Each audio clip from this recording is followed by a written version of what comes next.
Kembali lagi bersama kami di Portal Politik. Ya, kita kali ini akan membahas sebuah isu yang sangat-sangat krusial. Kembali KPK memberikan sebuah statement yang sangat-sangat mengejutkan terutama terkait kasus Hasto Kristianto. Kita semua tahu bahwa sebelumnya Hasto Kristianto telah ditetapkan menjadi tersangka oleh tim penyidik KPK. Namun tentu saja kita sangat kenal dengan situasi politik di Indonesia. Kita adalah bangsa yang memang selalu menginginkan untuk memberantas kasus suap, kasus korupsi, dan lain sebagainya. Namun ketika pelaku ada di golongannya, tentu saja banyak intrik-intrik yang bahkan cenderung menyalahkan tim penyidik atas kebijakannya. Padahal kita tahu bahwa KPK atau tim penyidik KPK menentukan seseorang atau individu sebagai tersangka bukan karena hawa nafsunya, melainkan kebijakan dan konsekuensi hukumnya harus seperti itu. Dan kita tahu bahwa Hasto Kristianto melalui tim advokatnya telah mengajukan kepada sidang pra-peradilan untuk membela status atau seorang Hasto ini. Meskipun menuai pro kontra, ternyata KPK tetap meladeni gugatan pra-peradilan tersebut, meskipun pada kenyataannya tentu saja memperlambat situasi penanganan kasus tersebut. Bahkan beberapa pihak sudah ada yang menyarankan KPK untuk segera menahan Hasto saja karena memang guna kepentingan penyidikan. Kemudian yang terbaru, ini KPK memberikan sebuah fakta terkait intervensi-intervensi dan bagaimana KPK melawan intervensi serta KPK akan menjelaskan bagaimana mekanisme penahanan Hasto dan kemudian proses penetapan Hasto hingga menjadi tersangka. Apakah ada hubungannya dengan video call antara Pak Presiden dengan Ibu Mega? Itu adalah saya juga baru dapat informasi ini.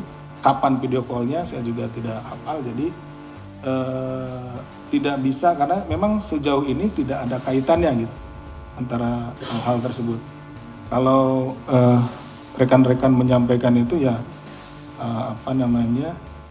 terus terang tidak ada hubungan dengan itu. Kami tidak pernah membahas antara kaitannya itu, dan saya juga secara pribadi baru tahu kalau ini ada video callnya kapan, di mana, saya juga tidak hafal gitu ya Om. Ya, itu dia Om Nyata. Kemudian ini apakah ini karena nunggu pra peradilan? Sudah dijelaskan tidak terkait dengan nunggu pra peradilan. Jadi balik lagi tadi sudah dijelaskan ini terkait dengan masalah ada syarat formil dan materialnya. Kemudian kita juga sedang melakukan pendalaman dan lain-lainnya. Kita fokus juga memang ke pra peradilan. Tadi ditanyakan juga terkait dengan pra peradilan kenapa minta mundur gitu ya. Tadi sudah dijelaskan juga mundur gitu ya, karena tadi kita akan mempersiapkan sebaik-baiknya, karena tentunya dari ini pra peradilan ini kan hak daripada Pak HK ya, dan kita juga harus bersiap-siap. Kami penyidik kemudian dengan Biro Hukum harus betul-betul menyiapkan materi-materi yang nanti akan kita jawab gitu ya, akan kita tunjukkan di sidang pra peradilan. Apakah kurang yakin? Tentu kalau sudah dinaikkan ke penyidikan kita sangat yakin, sangat yakin. Jadi tidak ada keraguan-raguan seperti itu. Nah, hanya kita proses waktu aja gitu ya, seperti itu.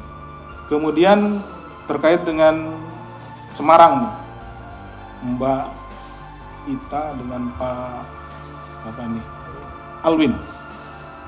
Ini tadi juga sebagian sudah disampaikan bahwa yang bersangkutan Pak Alwin saat ini sedang mengajukan pra peradilan juga. Kemudian kalau Mbak Ita pra peradilannya sudah ditolak ya. Sudah ditolak. Ini dalam waktu dekat kita akan minta keterangan, kita akan periksa tentunya. Itu kemudian Pak Yasona, ini bagaimana nasibnya? Saat ini beliau sebagai saksi ya, kapasitas waktu itu dipanggil sebagai saksi. Kemudian juga beberapa keterangan yang kami sedang dalami, termasuk juga dari mantan Dirjen Imigrasi ya, rekan-rekan juga sudah mengetahuinya. Pak Roni Sompi sedang minta keterangan, termasuk juga beberapa direktur atau deputinya gitu ya, yang kita minta keterangan juga. Karena kalau beliau kan ada pada tataran strategis, pelaksana yang ada di di bandara kan beda. Gitu. Karena waktu itu di perlintasan saya refer juga keterangan beliau, sekitar tanggal 6 keluar kalau nggak salah nih, mohon di ini ya, kan. Kemudian tanggal 7 balik lagi kembali masuk tanggal 7 gitu. Nah seperti itu.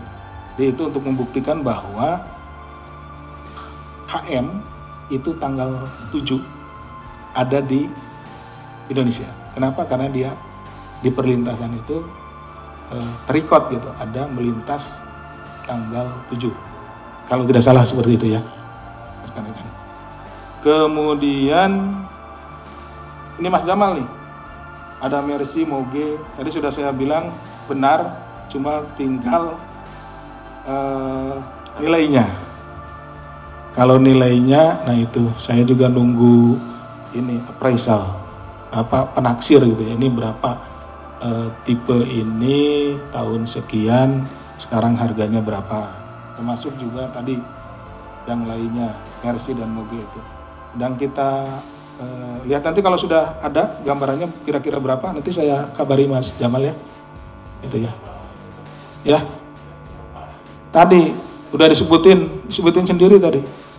Dari Romo katanya kan seperti itu kan. Saya juga tidak tahu nama aslinya. Tapi saya dapat informasi tadi memang seperti itu. Jadi itu disita dari tempatnya Romo. Saya tadi tanya ke penyidiknya. Tapi belum tahu itu nama aslinya siapa. Ada keterkaitan terkait LPI yang jelas ya. Ini di perkaranya LPI. Jadi mobil Mercy dan Moge itu diduga, ya dugaan kita atau disangka bahwa itu terkait dengan hasil tindak pidana dalam perkara LPI yang, nah nanti ini kan kita kan pakai follow the money ini, kemana nih? Oh di tempatnya Romo. Nanti kita lihat apakah ini terkait jual belikah atau memang dititip kan seperti itu. Tapi kita lakukan penyitaan. Yang jelas itu terkait dengan dia kan sedang berdalam. Mas Jamal selesai, rekan-rekan yang lain cukup.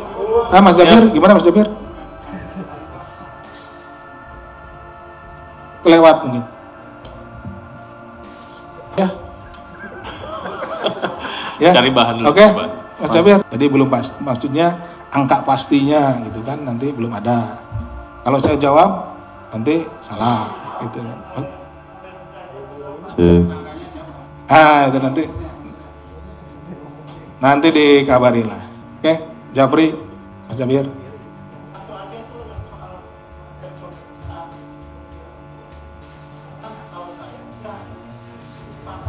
Itu sudah masuk materi penyidikan. Itu ya, Mas Mario, itu jawabannya. Gitu Mario. Saya juga nggak bisa membenarkan Mas Mario, nggak bisa menyalahkan kan gitu kan. Nah, tapi Mas Mario itu udah udah deket-deket banget gitu. Dan sahabatku, kita telah menyaksikan bagaimana keterangan resmi dari KPK.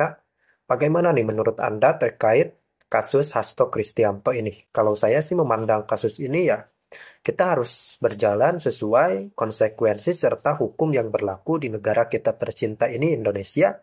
Dan saya memang secara pribadi dan tentunya kawan-kawan pun setuju bahwa kita memang tidak boleh tebang pilih pada hukum yang berlaku di Indonesia. Ketika sudah salah, ya tetap harus menerima konsekuensi hukum yang berlaku. Jadi artinya memang siapapun yang terlibat dalam masalah hukum tentunya haruslah diadili dengan seadil-adilnya.